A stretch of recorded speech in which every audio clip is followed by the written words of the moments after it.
First of all, happy birthday to Bill Mantlo. Not only did he create Cloak and Dagger, but he was the writer on the Micronauts and the one who adapted them for comic books. He had a great run on that. And oh, hey, this is the first Puerto Rican superhero at Marvel from Deadly Hands of Kung Fu when Bill started writing back in the mid-70s. That's the White Tiger. And here are some of his Marvel team-up issues that he did. Also some of his mid-70s output as a writer. He wrote a lot of what they call inventory stories too. In case they were behind, they would just publish Bill's story. Then you got the Spider-Man vs. Doctor Doom, right, from Marvel Team Up. And then he had a run on Iron Man, a lot of people remember fondly. And my favorite, probably, his run on Rom. I love Rom the Space Knight because my wife and I found a bunch of these for a dime while we were on our honeymoon, and we read them butt to butt on the floor. It was great, just going through our stacks of comics. So anyway, I first read Bill when he was doing the Hulk Around the World tour, and then of course he also experimented with like Smart Hulk, right? And that did not go over very well for Bruce in the end, and he ended up exiled to the Crossroads. That's all Bill. He wrote Hulk for years. Now he moved over to Peter Parker, which he was writing at the same time as the Hulk, and he did bring back supporting characters, a couple of old villains with his first issues. He brought back Flash, Harry, and Liz. But we're going to talk about Cloak and Dagger today. So this would become one of many times that Spider-Man's opponents became anti-heroes that were very popular, going back to his own misunderstandings as a divisive figure in New York City. Spider-Man's foes, from the Prowler to Morbius to the Punisher, Black Cat, and eventually Venom, had progressively wide followings of their own. And based on the expression used to describe clandestine, politically or martially motivated activities, Cloak and Dagger, they were very 80s in their outlook. Victims of crime and drugs, runaways, who sought revenge on the sleaze who had accidentally blessed them with powers of light and darkness. With a very solid basic idea and memorable visual designs, Tandy and Tyrone created a stir in fandom. The theory is this bleak story seems to have sparked Mantlo's writing. They have the sort of expanded potential he seemed to find in writing lesser-known licensed comics like Rom the Space Knight and the Micronauts. There's something heartrending in the idea of their innocence being dissolved as they become prey and then hunters of ruthless drug dealers who try to synthesize the next addictive street drug using runaway teens as their lab rodents. I also see the appeal of the endless hunger of Cloak, whose powers offer him a steady entrance into villainy. Dagger also has an antagonistic potential, only later are her daggers also granted healing light rather than chilling the blood. Yeah, there's something funky about the heroine stepping inside the hero's clothes with him too. This probably appealed in a visceral way to adolescent imaginations. Wrapping her cloak around Dagger would have been appealing to many around her age. Many brooding teenagers could imagine being Cloak and elevating the charms of a Dagger in their life. Dagger's unitard and chest emblem that exposes flesh down to the belly button is a design right at the cusp of exploitation, which is the edge of her appeal to readers of the time. Their concepts fairly compelling. Cloak and Dagger and Peter Parker the Spectacular Spider-Man number 64 by the Marvel Comics Group. I believe in 1982. Nice little Will Eisner type lettering tribute there. So here's their first issue, and teens they are, with power and freedom from adult supervision, and not a pure obligation to do good yet. Rather, they are out for revenge against the drug designers and pushers who experimented on them and still prey on runaways. Wow, no dialogue yet, no words, no narration. And maybe I'm underestimating the intensity of their rebellious will to step into the shadows of morality. It may have had just as much to do with the calls for fans for an encore. Teens that don't have to take it anymore. Yeah, this guy seems to be in trouble, but oh yeah. Yeah, so it's not just another victim. It's actually the guy who designed really good setup to be a minor side character. He's really in the thick of it.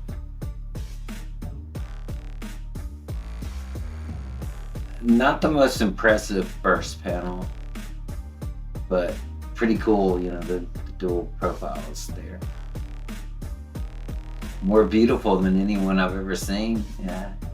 And they haven't established that she's 16. Not that you can't be 16 and be more beautiful than anyone. Teens with their own powers can teleport anywhere, sneak around in a big sheet in the night, terrorizing hardened criminals. I see some appeal in that.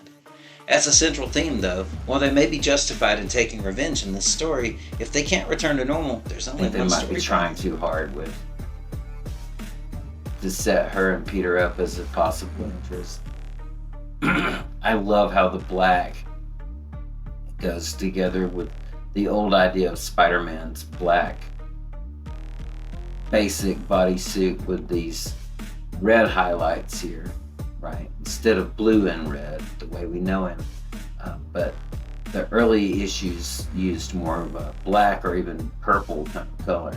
It looks really great. I love this kind of a reverse image thing we have here, where we can see part of Spider-Man, but just the red parts, basically.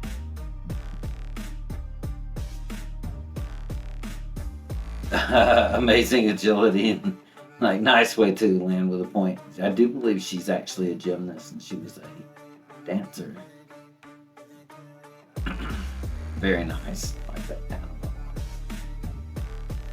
Now we find out just what this dark Avenger, or avenging angel, I guess you could say, what her powers can do. The Marvel creators will still be trying to figure out their powers for a while. That's why Dagger's power takes on healing as well as offensive capacities.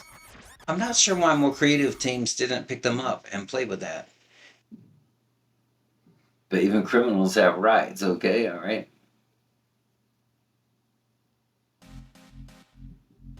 So she can evade Spider-Man, huh?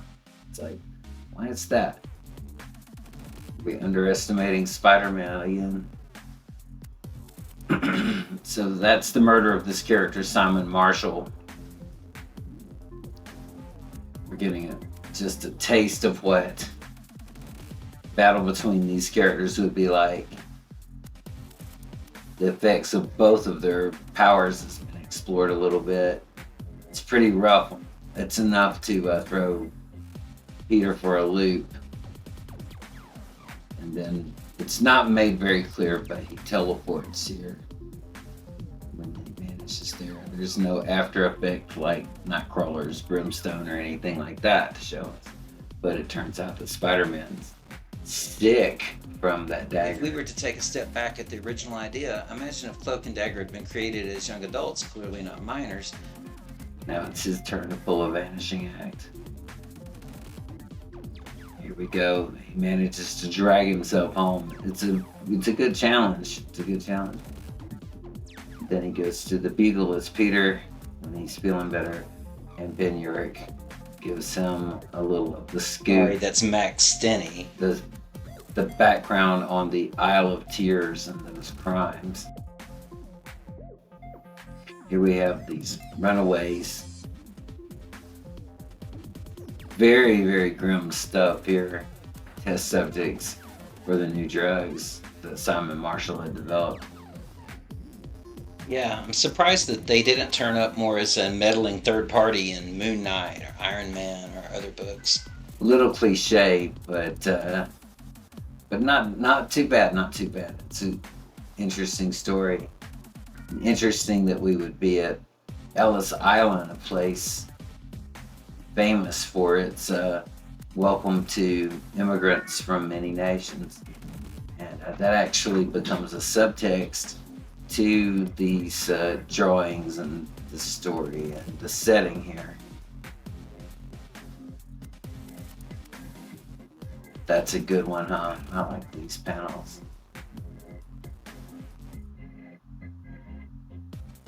Almost too much going on here, but I can appreciate the desire to speak of these people whose stories may have been unwritten, perhaps passed down, but to who tells their story now.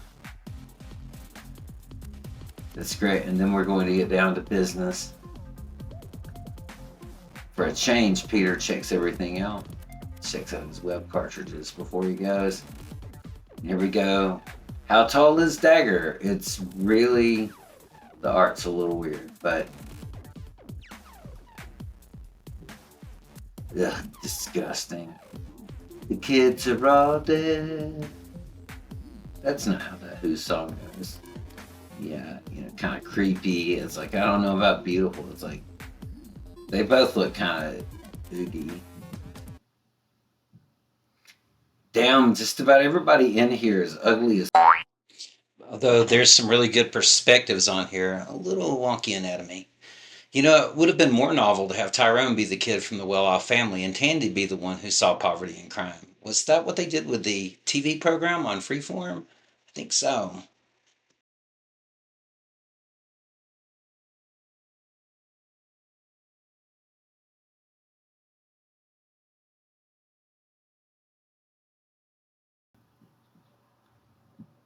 But yeah, Spider-Man just says that he would have been happy to bring them to justice, these criminals, but Cloak and Dagger that want to mete out their own justice. They've got power and they want to do something about it.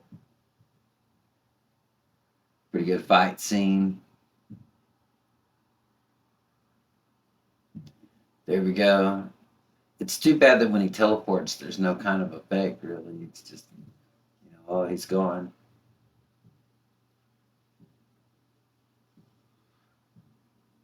Yeah, grim stuff. Here we go. Bang, bang. Spider-Man getting it done.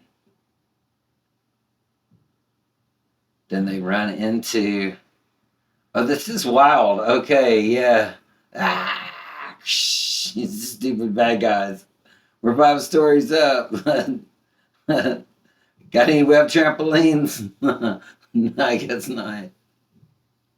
Also, Spider-Man and others repeatedly say they're trying to keep them from being murderers, but that kind of overlooks this light at the end of the tunnel that's really 5 stories up, bit of revenge in cold blood. They sought the light. I let them find it. Who's been giving these kids diction lessons? One of my only problems here is that they kind of have this high speak, right? And that doesn't make sense. If they're really teenagers, then why the dialogue, the stiff dialogue? But that's okay because Bill Mantlo. But Cloak and Dagger, that was a cool idea. I imagine Mantlo and Hannigan were ready to go with a follow-up already. When they first heard the good sales of the figures, we didn't wait but 5 months for the duo's return. So I'm going from their origin, telling you that they appear months later in a 2-parter targeting returned crime lord Silvermane, who ends up in a cyborg body, and that's directly the responsibility of Cloak and Dagger as well. But they return almost a year later in another Peter Parker 2-parter before starring in their own 4-issue limited series. Now the key is to keep plots coming while gradually fleshing out their characterizations. That's the way the creators go. They establish Tandy has an ambivalence about their new life, while Tyrone seems fatalistically consigned to it. Is he in the ultimate codependent relationship? The Peter Parker issues were all fun and interesting to read. They're well motivated, and while their dialogue seems awkwardly formal, their appearances are much more appealing to me than almost every issue of Peter Parker that I'd read before. It got really interesting when the Punisher got involved. It's just too late. It's too bad that Mantlo seemed intent on icing him, though he is definitely a pretty mean guy, right? Well, I remember finding the Punisher villainous, even straddling the line with these mercy bullets. So, to save time while I recommend those 4 issues, I'm going to pick up with them under the auteur writing, penciling, and inking of Al Milgrom to see what he did, interpreting them in a 2-parter in Peter Parker 94 through 96, 1984. This is where we dig a little bit deeper into their powers, the healing aspects of her daggers. They provide a gentleness to her, to Dagger especially, and they take some of the edge away to create more of a contrast between those two. But terrific work. If the two didn't take off bigger, I honestly wonder if it's because of the selling point that they're teenagers at the core. That era was beginning to delineate between age groups. While it's a unique figure and a unique feature of the duo, I think creators found them awkward to create stories for, and it might not have aged well. But one thing about aging, the story convention called Marvel Time, and doing stories for years. In those days of acknowledged Marvel Time, stories happened in a generally shorter time, sometimes with a heartbeat between continued story issues. At one point, it was about 3 years of Marvel continuity time for every year of real world publishing time. Towards the end, it was like 7 to 1. So Ty and Tandy could only be teens for about another decade and a half before you have to reboot them to get the same teen drama. They didn't stay in the regular series spotlight that long, though. It was very sporadic, them having their own title. They did start to get a supporting cast with Father Delgado and their sanctuary there at the church, and then the police officer who becomes Mayhem. So that's our exploration of Cloak and Dagger, their little corner of the world and their little hot moment back there in the mid 80s when there was a lot of fan demand for them.